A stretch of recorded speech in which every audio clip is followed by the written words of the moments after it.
Alright guys, welcome to Spoiler Alert. My name is Mike with Mike W Productions. As you probably know, this is Eli. Tell them about your channel, man. Yes, I'm here representing Parker Vlogging, where I dabble in both just tour videos, food reviews, and I guess now movie reviews, where I'm here with my buddy Mike. Alright, and today we are talking about the one, the only War Dogs. Now, you just saw that. I kind of introduced you into it. You did, yes. So what is your first impressions of this movie? Because I know it's kind of all over the place. Well, I didn't even watch it in full till yesterday, which I'm glad I did. Oh my gosh, it is a good movie. How I look at it, I feel like I'm going to end up comparing this a lot to Wolf of Wall Street, which Right. we just did a video on that. Right, you guys can go over to his Yes. video. I'll link that in the description down below. So go ahead and go over there after this video. After you guys sit through this After one you watch first, this video, sit tight. and go see our review of that movie over there on his channel. So again, what is your first impression? My first impression, to me, it seemed like just sort of like Wolf of Wall Street, but half the runtime. But also instead of where it's embezzling stocks, it's embezzling guns and ammunition. Right. Which somehow, though, in this movie, it's a lot more tame than Wolf of Wall Street, which you would expect dealing with being like an arms dealers. Is it? I can't remember. Is it rated R? I think it is. I think it is because the language Yeah. most of all. They do drop the F-bomb quite a few times, They do, and there's a little bit of drug use and stuff. But other than that, it's really not like a violent movie. No. There's one scene, the gas station scene with Marlboro. The Marlboro boy, the dude. And they just find a dead body at a gas station. Okay, so let's set the movie up for everyone who hasn't seen it yet. At the beginning, the one of the main characters is a massage therapist. He hates his job. He has to deal with a bunch of sticky, rich, stuck-up people. One guy loses his towel on purpose, and it's just obnoxious, the whole thing. So he hates his job. He doesn't make enough money. He, gets all this stuff just kind of happens. His wife gets pregnant. And so he goes to a funeral of someone who passed at his high school, and he meets his old buddy who he hadn't seen in quite a long time because during his high school years, he got into some trouble. They both did. And then they threw that into kind of the mix. And so he's hanging out with his friend, and he's supposed to go to this massage job that he has, an appointment. And he's like, no, let's skip that and go get high. Yeah. And so, do you remember that scene that happens right after that? When they go and try and get the weed? Oh, I love that. Before I even watched the movie, I knew about that scene. Okay. Okay, so he's going, his friend Ephraim. Is that how you pronounce it? Ephraim. Yep. Going to buy weed, just casually. Right. The guy's not home. They go to the hood. Yeah. He's. Yo. Yeah. You looking for weed? Depends. You got good shit? Put it this way. I sell him his shit. These guys are calling him over, and he's like, "Oh yeah, we'll sell you some for $300." Gives them the money, doesn't cough it up, and they. You do nouns? Yeah, no sweat. 3 bills. What's up? What? Can I get the shit? He does this, showing off just some regular He has pistol. a 9mm or something in his pocket. And then Ephraim, played by Jonah Hill, He's I'll say, He's like, what? Part. He's like, what money? What are you He's talking like, about? what? You guys know this guy? He's like, wait, what are you talking about? I owe you what? I owe you what? Do And then, you know this guy? No. No. Okay, bye. Okay, go away. And then threatens him with a gun. Right. And so he just walks off, goes in, opens the trunk of his car, pulls out, was it an AK?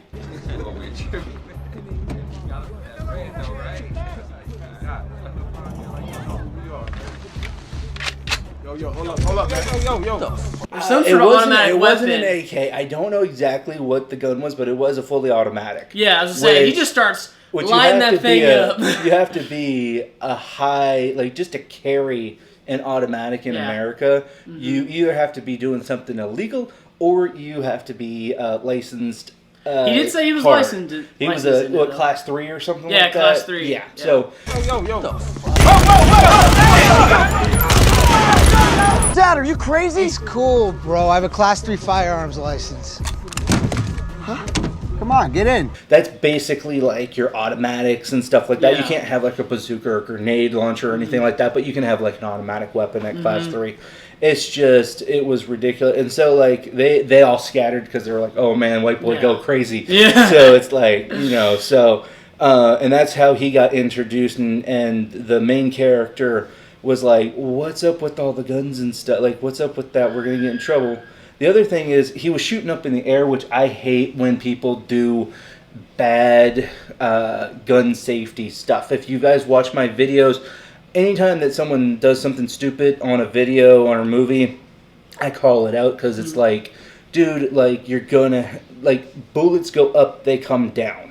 And you don't know who's going to get hit with them. Yeah. I know they're shooting blanks in a movie, but it's still bad practice to show that, because then people buy a gun and they go, da, da, da, da, and then someone gets shot in the head. Yeah. You know? Well, to the movie's defense, I don't think Ephraim would have cared. No, but that's it, but just for reference, like, it's not a good idea to No. go out and pop Don't bullets try up this in the at home, air. kids. Yeah, That's what don't we're try saying. that at home. Don't try any of this at home. Don't try to know. sell Chinese bullets to No. the American government. Yeah, exactly. So moving on into this thing, Ephraim asked his buddy if he wants to join him in his endeavors, because apparently his uncle screwed him out of some money, and so he was allegedly. We'll learn allegedly all the alleged stuff that happened.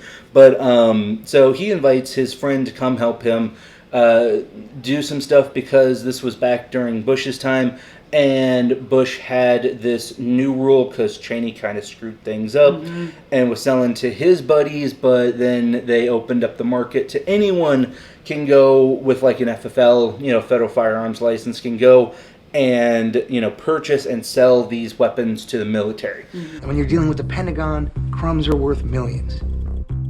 So I don't get it. If there's an entire defense industry, why would the Pentagon want to buy anything from you?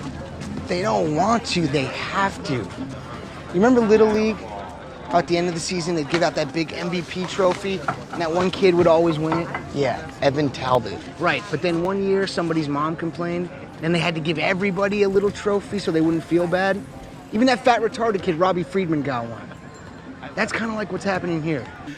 You make a lot of money, and so the scheme is we're going to get the little crumbs and bits that nobody else wants, the bullets, the guns, the Berettas and junk that nobody really cares about. Yeah. We're just going to get the bottom feeder stuff and just survive, And I mean, even with that, you're still making, hundreds of thousands, if not millions of dollars off of those profits. So it's a pretty good living, but then things happen. They start, doing pretty well.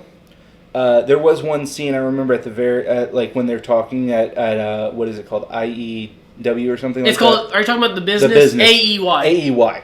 AEY. And so he had night vision goggles on. Yeah. And the guy opens up a window shade, and I'm like, oh man. How long you been doing this for? 2-3 months. And you make good money? Oh! Like you guys know, I did a few little things in night vision stuff. Never have a light on when there's night vision, because you will go blind, because it's just a white light after that, and it's just like, and that's all you're seeing for like a week.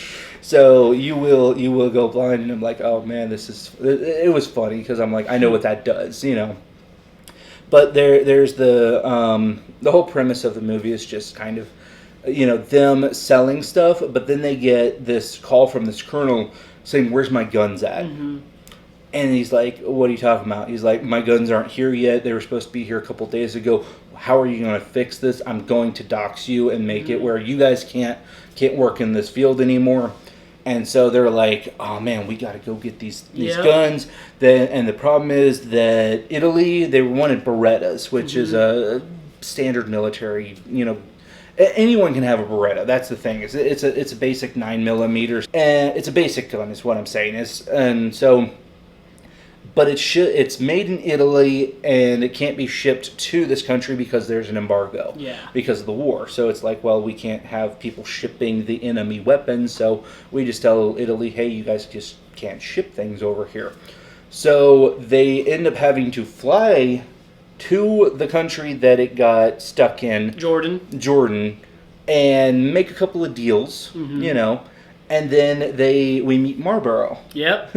What do you think about Marlboro?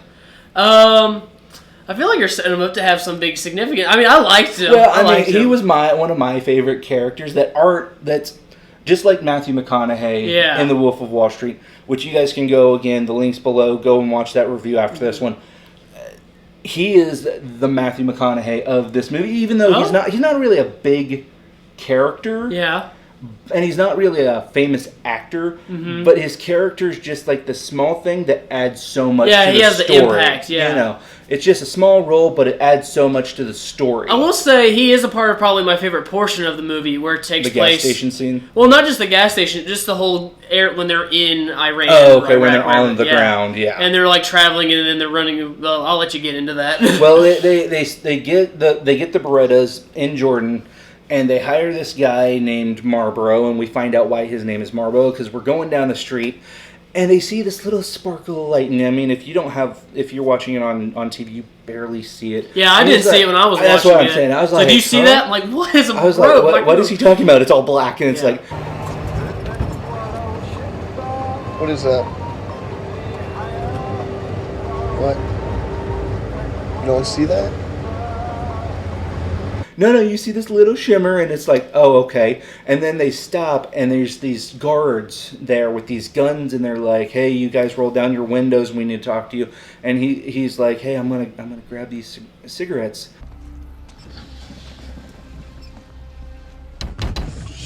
Put down. Huh? Put down.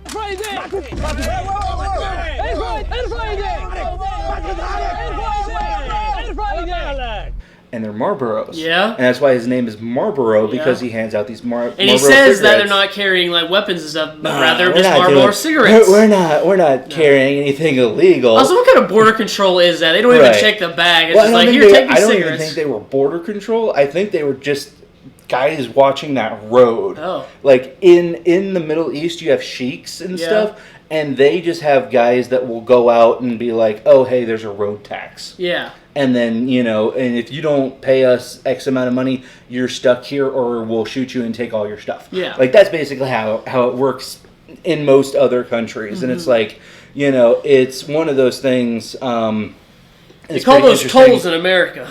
yeah. Except for you don't get shot if you don't pay up. Well, you might get arrested, but you don't get shot. So, the idea is he pays them off and they get to go through, and he's like, oh, we need to go get gas, and we're going to stop over here.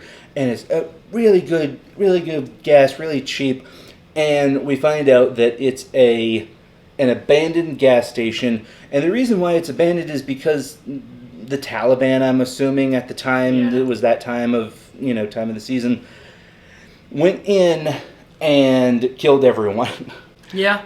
There was a dead kid or a dead guy. A dead guy in the shot, and I'm like, oh man, they're in trouble. They're in the hot spot, and it's like, dude. So they get out of there, but there's this Taliban like trucks coming.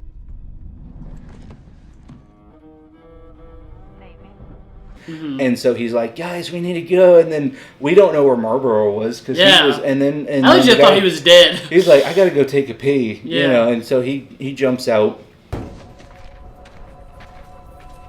careful. I'm good, bro. I know how to take a piss. All right. Sees Marlboro filling up in the tank in the back, and it's like, oh, okay, at least we know where he's at. We're not just stuck out here. Yeah. And so he sees the truck, and he's like, oh, crap, we gotta go. Mm-hmm. So Marlboro runs into the back of the truck. They go off, and he fills up the tank. And then they pass, like, this borderline. I don't even remember seeing a sign for it. It was like just, you're suddenly in whatever, Baghdad or wherever they were going. And so this helicopter flies over, and these I love that scene. The moment I heard and you see this guy, you see this one guy in the Humvee flipping them off.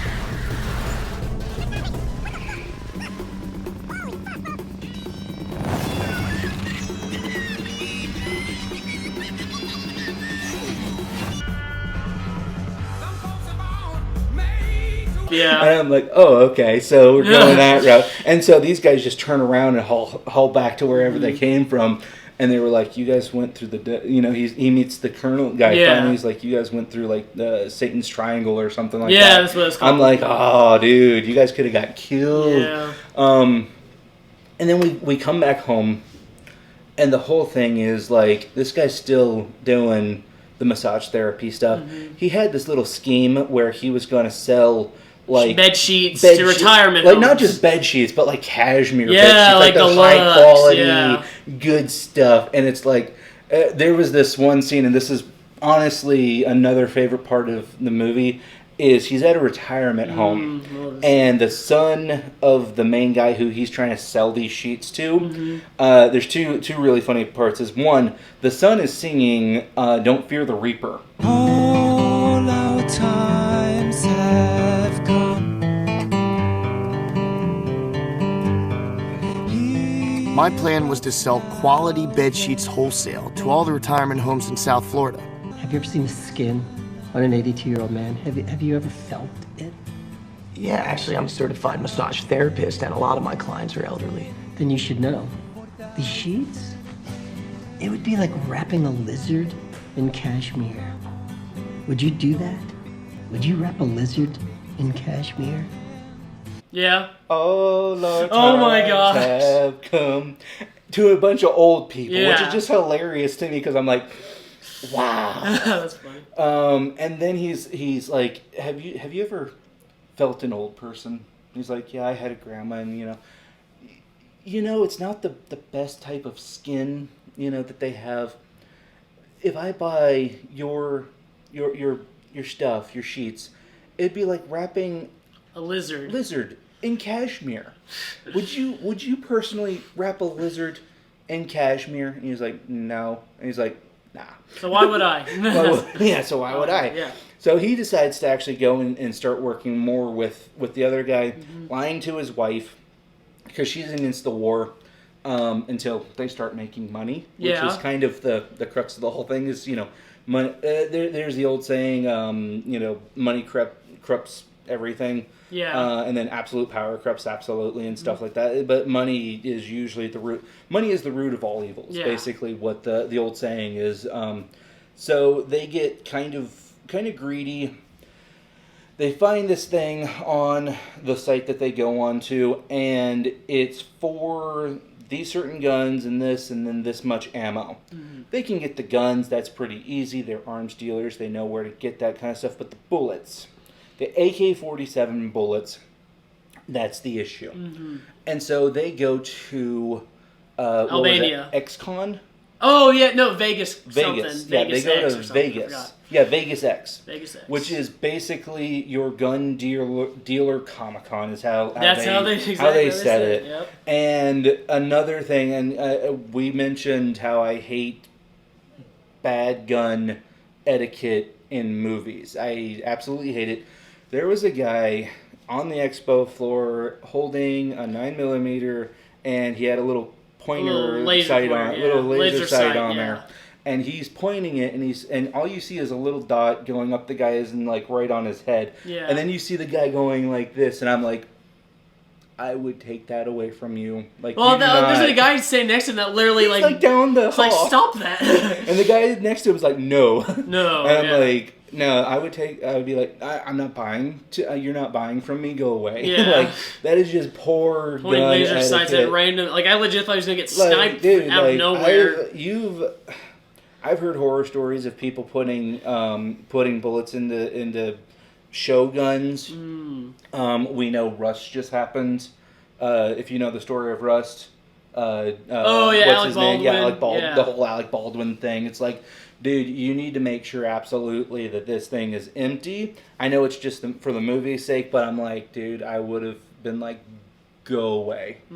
Just no. Yeah. So they're trying to find this thing, and they meet this guy. They're trying to find the bullets. They need more bullets. They need to be able to ship it to where they need to go. And they meet this guy, and it's what is his name in real life? Is it Bradley? Was that Bradley Cooper? I Yeah, thought Bradley so. Cooper. He's known as like the Ghost or something like that. Something like that. Something weird. He has some kind of like weird name. and he's on a list. He's on the terrorist watch list. Yes. So that's the thing, and so he was like trying to hook them up with these bullets and stuff. After that, do you remember kind of what happens after that? 'Cause I don't want to do all the talking, but like No. So he's like, oh yeah, I get it from Albania. Right. And so, what's the main guy's name? I forgot. Start with a D. Well, the guy who the masseur. Oh, okay. Well, we can just call him the masseur. Okay, the masseur. Yeah, when I did The main research on guy. him, they just love referring to him as the masseur. It's really... Anyway, him and his buddy Ephraim, who I can remember that name for some Right, reason. yeah. They go to Albania, check out the cargo. They only examined one crate of like legit this old Albanian AK-47 ammo. Give it a test run. They're like, yeah, this works. Let's get it all packaged up and get it ready to go. But as it turns out, they come to discover that almost all of the ammo Except is for the 2 crates that they looked at. yeah. It's all Chinese, which during this time is a big no-no because America had a big embargo with Right. China. Yeah. And so they set up this whole deal with this guy in Albania that does like boxing and delivery and all that. Yeah, the shipper. Oh, the shipper. That guy, he actually kind of turns out to be my favorite character. And so they have this, the shipper guy. That's what we're just Right, the shipper guy. The shipper guy. I don't think they really gave him a name. They gave the bodyguard a name, but they didn't give the package guy. Yeah. The shipping But guy. he becomes real important later. So anyway, so they take everything out of these big, heavy wooden crates in these metal tins, and instead they put it in plastic bags and just cardboard boxes, which cuts down the price for them significantly. So they're all for that. Plus, you can't have... There's an embargo on China. China. China, yeah. So the crates had Chinese wording on it. Yes. So they couldn't do it. So he was like, "Why don't we just put the bullets in bags, put the bags in the boxes? Exactly, You cut down yeah. your weight, you save yourself money." And then they're doing the negotiation, and this is funny. He's like, Oh, I love can the do it negotiation. for $100,000. $100,000. They're like, hey, we need to talk for a sec. He's like, so where do you want to go to dinner later? Right. Like, I was thinking Yeah. this place. Okay, yeah. Okay, yeah, deal. Yeah, deal, yeah. We're gonna make money. Yes, exactly. So they were just like, yeah, we're gonna make money off of this. You want to go to that Italian place, and we're in Russia, but hey, Italian and Russia is really just Russian. Yeah, honestly. So yeah, we make the deal. And so things kind of get shooken up here a little bit. In the partnership, especially. The partnership.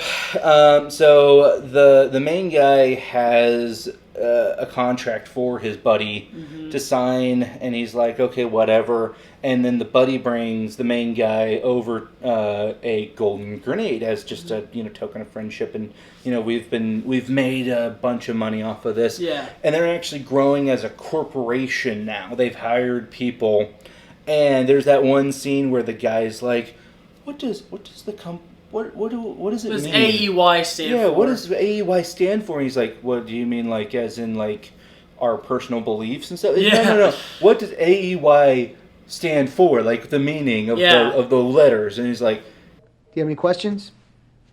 I have a question. What does AEY stand for?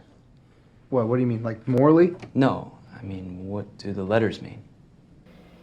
what? He's like, what does IBM stand for? And it's like business machine, into international business machines. And I'm like, What does IBM stand for? Nothing. It just sounds professional. Actually, IBM stands for International Business Machines. I'm serious. You're not gonna work here. Get the fuck out of my office, you fucking nerd. And for the record, AY doesn't stand for anything. he's like, get out of here, nerd. Yeah, he like loses his crap. And he's like, get out.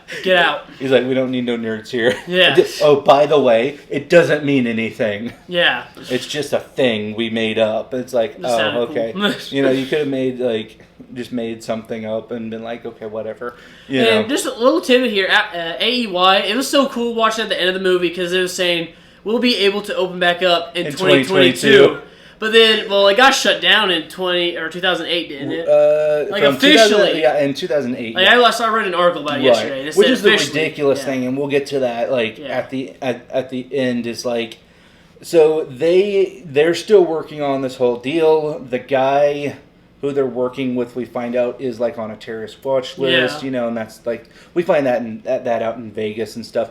His wife finally comes back to him, but then she finds out that he's hiding money from her, which I don't get. Yeah, I didn't get that either. But I do understand that they're not like paying taxes on it and all that so they stuff. wanna Which hide I mean, that, you're dealing with the government, which was kind of a screwy thing, anyways, because you're dealing with the government. They know that you have this money. They will know that you didn't pay your taxes on it. Mm-hmm. So they made up a bunch of paperwork for fraud Yeah. to get this contract, because a part of that contract was you had to have like 3 or 4 years of your taxes and your other stuff. So they made up documents, which just kind of dogpiled on top of all this other stuff.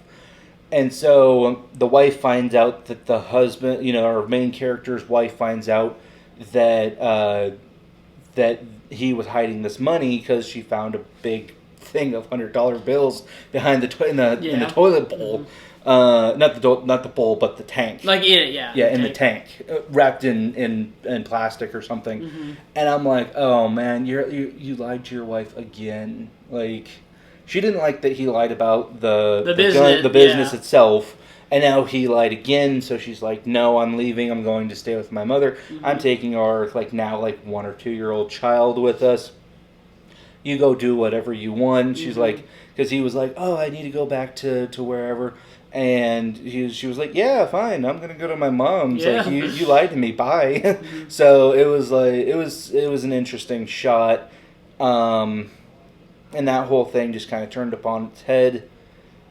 He started talking to her over like Skype or something, whatever back then it was, and kind of got her to come back to him.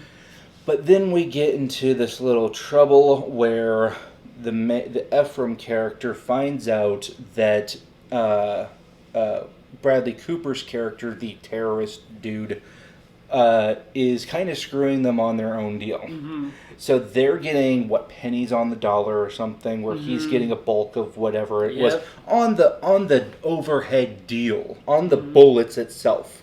Ephraim gets pissed off and decides, we're going to cut him out. And it's like, I would not do that with this dude. And at the very beginning, didn't they have him getting pulled out of a trunk and having a gun? He's like, that's the Jericho something gun. And he's like, oh, okay. So we kind of go full circle from that very first scene of him getting pulled out of the thing saying, where's my money? That's a Jericho 941 pointed at my head. You can get one on the black market for $300. And he's like, that is a Jericho, blah, blah, blah. And then they they had a fun little montage of how much money it actually cost the U.S. to arm ourselves. I think it was $1,500 per soldier. I thought it was 17,000. 17. Okay, it was 17. No, 17.5, wasn't it? 17,500. Yeah. Yeah. Okay. Yeah. So it was 17, just for per soldier. Yep. And so they explained it was a Jericho whatever gun. Full circle back to this part is he's holding the gun there and he's like, you guys screwed me out, and you guys are trying to screw me out of my own deal. He's like, well, you try to screw us out, and he's like, where's your other guy? He's like, he's back in America. He's like, whatever. So they beat him up a little bit. Their bodyguard disappears. Just poof. Yep, off the face of the earth. Yep, just gone. And so that's basically so the guy, after getting beat, decides, yeah, I'm kind of done with this whole thing. Yeah. And so, like an idiot, he kept his contract in his desk. I bet he just didn't make a copy and have it somewhere else. Make a copy, put it in a safe at the bank, put it in a vault or something. Pissed me off. Put it somewhere. Put it anywhere. You have a contract, just put it anywhere so you're covering yourself. Make 10 copies and put them somewhere, Exactly. And that's the thing, is because copies don't necessarily represent the contract. Yeah. At least there's proof that you have his signature on a piece of paper. Because there's all the legalities and junk like that. But still, at least you have yourself covered on that end. Yeah. And it's so Ephraim goes in and finds his thing and burns it or something. And it's okay, so now you don't have your contract. He comes back and says, this is how much you owe me for my side of this deal that I did so far. You really need to pay the box guy because he's been complaining about it, and my bodyguard dude just disappeared. I'm out. Here's how much I want. I'll take pennies on. I'll take it was like 50 cents on the dollar or something. He'll take like half of what's on the piece. I think of paper. he even said just 40. Yeah, 40. And I was like, okay. And he's like, no. Because Ephraim's Ephraim. Yeah. And I mean, if you watch the movie, you'll get like this guy's kind of a dick. He's really controlling, and he's very manipulative. Oh yeah. When we find out especially when you find out at the end, on the very last few scenes, he's very manipulative, and you find out that most of the stuff that he was doing was just to play this kid, anyways. So yeah, like the elevator scene. I like. He gets pissed. He throws the grenade into the window, which was really fun because I was like, oh yeah, okay, and so they're having a fight. And at the beginning, we set up this laundromat guy who's a third-party investor. You don't really see him that much. He's just some guy that makes money off of him. He's a Jewish guy, and so Ephraim pretends to be a Jewish guy who's like, oh, did you read the Torah? Did you see the Torah reading this week on television or whatever? And he's like, no, I wasn't able to go and see it or whatever. And so he just plays people. Yeah. And that sets that up. And he's also lying to the investor about how much money they made, so he doesn't have to give him that much, and it's just like a big mess of stuff. And then we jump into them. They had a fight, through the grenade stuff. And then the laundromat guy comes and says, hey, we all make mistakes. We all get angry at people. We're brothers. We all love it. We're supposed to love each other and all this stuff. And he's just like, yeah, you really don't know about this dude. So he's there, and they're like trying to negotiate stuff. And then they didn't get anywhere, and Ephraim left, and the other guy left, and he's like there. And we find out, so the guy who owns the laundromat is actually wired, and then he's actually feeding it to the FBI. Next scene is basically them, he quit, and when he got back, he quit. He was like, I'm done with this. I'm going back to this. He's trying to get back with his girl, has his daughter and all this stuff. And then they're upstairs and they get a phone call. And it's like, oh, I'm with the New York Times. Blah, blah, blah, blah, blah. Can you tell me about this X thing that's going on? And he's like, I don't know what you're talking about. Hangs up. The guy, he's about to go downstairs with his wife and kids. And the other guy's in there. And Ephraim, yeah. Yeah, in the elevator. He gets in the elevator. He's like, yeah, about you got a call from the Post too, and he's like, yeah. So they're in the elevator, and he was like, yeah, I was watching the what was it, the gun? Oh, Scarface. Scarface, yeah. So watching Scarface, and so they were talking about the whole, Scarface thing. And he's like, I know you're lying to me because that's all you really do. Blah blah blah. He punches him in the face. And then the doors open, and the FBI, like 20 they are. FBI. That saves us a trip. It saves us a trip, and I'm like, and then I want to say this part. Go Next ahead. part. Yeah. Okay, so it shows the whole explanation of like the whole wire situation, and Right. and then Big recap. of all the people that like turned them in, it was the delivery guy, the shipper, The box guy. the box guy, because this They whole didn't get time paid. he didn't get paid, and so he called. What was it, Homeland Security, and he reported He was the like, whole I crime. want to talk to Homeland Security. Yeah, you guys are. Exactly. He was the one that And I loved like, that. The That whole was thing hilarious. and you get this little voiceover. The whole thing was we didn't pay the box guy. Yeah. And I'm like, oh, okay. Just that little I mistake. mean, they were going to probably get in trouble. Yeah. At some point, but that was the issue. Plus, they were selling 30-year-old ammo to the U.S. military, which I don't know if you guys really know about ammo, but the gunpowder might not work after 30 years of not being used. So there's an issue with that. Yeah. But that was basically it. The main Ephraim guy got a couple years in prison, federal, and then the other guy got house arrest, which I'm like, why did he only get house arrest? Well, he did plead guilty, so I guess you kind of. But still, you pled guilty. That should mean that you get more. Like, come on. Maybe with good behavior or whatever. I mean, he has a kid, and they took all that into factor. But I'm just like, that's ridiculous. But it is what it is. They said that at the end of the movie, he got X amount. He got secure. Got the house arrest and whatever. The friend, Ephraim, the laundromat guy. That guy, yeah. He got off because he ratted them two out. Yeah. So he got off with like a slap on the hand, basically. I think both of them really got a slap on the hand. But honestly, yeah. He gets our main guy gets called to another masseuse job because that's what he did. What he went back to. And guess who opens the door?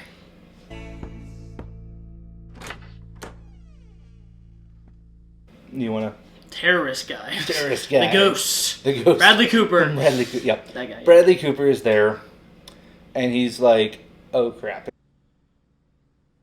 Come in. The whole thought on this thing is like, so they're talking about like, hey, I thanks for not putting me into your your stuff with him, not mentioning me in your deposition. Leaving me out of it, and he's like, yeah, I just didn't see a point in adding more crap onto your long list of of stuff anyways. So, he was like, thank you. And he's like, hey, there was this guy that was like our security guy. Can you tell us what happened to him? And he's like, he grabs a briefcase and opens it up, and it's like a couple. My driver in Albania went missing. Do you know what happened to him?